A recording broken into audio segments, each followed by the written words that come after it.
இந்த சூப்பர் ஹெல்தியான baby food recipe பார்க்குறதுக்கு கொஞ்சம் ஒரு 1/4 கப் அளவு உடைச்ச கோதுமை எடுத்திருக்கேன். உடைச்ச கோதுமை, தலியா எது வேணாலும் எடுத்துக்கலாம். இதை மிதமான தீயில் லேசாக வறுத்து விட்டுக்கலாம். நல்லா வாசம் வர வரைக்கும் பொன்னிறமாக மாறி வர வரைக்கும் நம்ம வறுத்துக்கலாம். இப்போ அது நல்லா ஆறுனதுக்கப்புறம் ஒரு பிளெண்டர் ஜார்லேயோ இல்லை மிக்ஸி ஜார்லேயோ மாற்றிட்டு நல்லா ஃபைன் பவுடராக அரைச்சி எடுத்துக்கலாம். அரைச்சாச்சு இதை ஏர்டைட் கண்டெய்னரில் போட்டு நீங்கள் 1 மாதத்துக்கு கூட ஸ்டோர் பண்ணி வச்சுக்கலாம். இப்போ இட்லி பாத்திரத்தை ஹீட் பண்ணிவிட்டு 1 கப் அளவு பரங்கிக்காயும் கேரட்டும் நறுக்கி வச்சுருக்கேன். நீங்கள் கொஞ்சம் பெருசாக கூட நறுக்கிக்கலாம். ரொம்ப குட்டி குட்டியாக நறுக்கிட்டேன். இதை அவிய வச்சுக்கலாம். ஸ்டீம் பண்ணி எடுத்துக்கலாம். உங்களுக்கு நார்மல் பாத்திரத்தில் தண்ணி சேர்த்து வேக வைக்கணுன்னாலும் வேக வச்சுக்கலாம். இது ஆவியில் நல்லா சாஃப்டாக வெந்ததுக்கப்புறம் இதை ஒரு பிளெண்டர் ஜாரில் சேர்த்துட்டு பியூரே மாதிரி அரைச்சி எடுத்துக்கலாம்.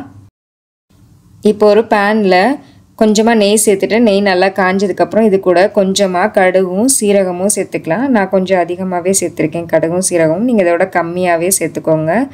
சேர்த்துட்டு இது நல்லா பொரிஞ்சதுக்கப்புறம் இப்போ நம்ம ரெடி பண்ணி வச்சுருக்க மாவில் 2 ஸ்பூன் அளவு சேர்த்துக்கலாம். சேர்த்துட்டு ஒரு 2 நிமிஷத்துக்கு நல்லா வாசம் வர வரைக்கும் வறுத்து விட்டுக்கலாம். நல்லா வறுப்பட்டதுக்கப்புறம் இது கூட 1/2 கிளாஸ் அளவு தண்ணி சேர்த்துட்டு நல்லா கட்டி இல்லாமல் மிக்ஸ் பண்ணி விட்டுக்கோங்க. இது 2-3 நிமிஷத்துலேயே நல்லா கெட்டியாகி வெந்து வந்துடும். இது கூட கொஞ்சமாக மஞ்சள் தூளும் 1 வயசுக்கு மேலே உள்ள குழந்தைங்களுக்கு உப்பு சேர்த்துக்கலாம். மஞ்சள் தூள் வாசம் நல்லா போனதுக்கப்புறம் நம்ம அரைச்சி வச்சுருக்க பரங்கிக்காய் கேரட் பியூரையை இது கூட சேர்த்துக்கலாம்.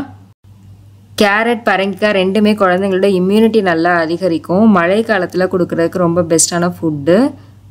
இப்போ அது கெட்டியாக இருந்தால் இன்னும் கொஞ்சம் தண்ணி சேர்த்துட்டு நல்லா மிக்ஸ் பண்ணி விட்டுக்கோங்க. இது ரொம்ப நேரம் குக் பண்ண அவசியம் இல்லை. ஏன்னா ஏற்கனவே கேரட் பரங்கிக்காய் ரெண்டுமே நல்லா வெந்துருச்சு. கோதுமை ரவை குழந்தைங்களுக்கு தசைக்கு நல்லா வலு கொடுக்கக்கூடியது. இதில் நிறைய ஃபைபர் இருக்குது. அது குழந்தைங்களுக்கு ஈஸியாக டைஜஸ்ட் ஆகக்கூடியது. இது குழந்தைங்களோட ஹெல்தியான வெயிட் கெயினுக்கும் ரொம்ப ரொம்ப ஹெல்ப்ஃபுல்லாக இருக்கும். இது மழை காலத்தில் நீங்கள் செஞ்சு கொடுக்கும்போது இது கூட ஒரு சிட்டிகை அளவு மிளகுத்தூளும் சேர்த்துட்டு கொடுத்துக்கலாம். குழந்தைங்களோட இம்யூனிட்டிக்கு இன்னும் ரொம்பவே நல்லாயிருக்கும். இந்த வீடியோ உங்களுக்கு ரொம்பவே யூஸ்ஃபுல்லாக இருந்திருக்கும் நம்புறேன். இந்த வீடியோ பிடிச்சிருந்துச்சுன்னா லைக் பண்ணுங்கள். கருத்துக்களை எனக்கு கமெண்ட்டில் சொல்லுங்கள். உங்கள் ஃப்ரெண்ட்ஸ் அண்ட் ஃபேமிலி கூட கண்டிப்பாக இந்த வீடியோ ஷேர் பண்ணுங்கள். அப்போ நம்ம சேனலை மறக்காமல் சப்ஸ்கிரைப் பண்ணிக்கோங்க. நெக்ஸ்ட் டைம் இதே மாதிரி ஒரு யூஸ்ஃபுல்லான இன்ட்ரெஸ்டிங்கான வீடியோவில் மீட் பண்ணுறேன். தேங்க்யூ.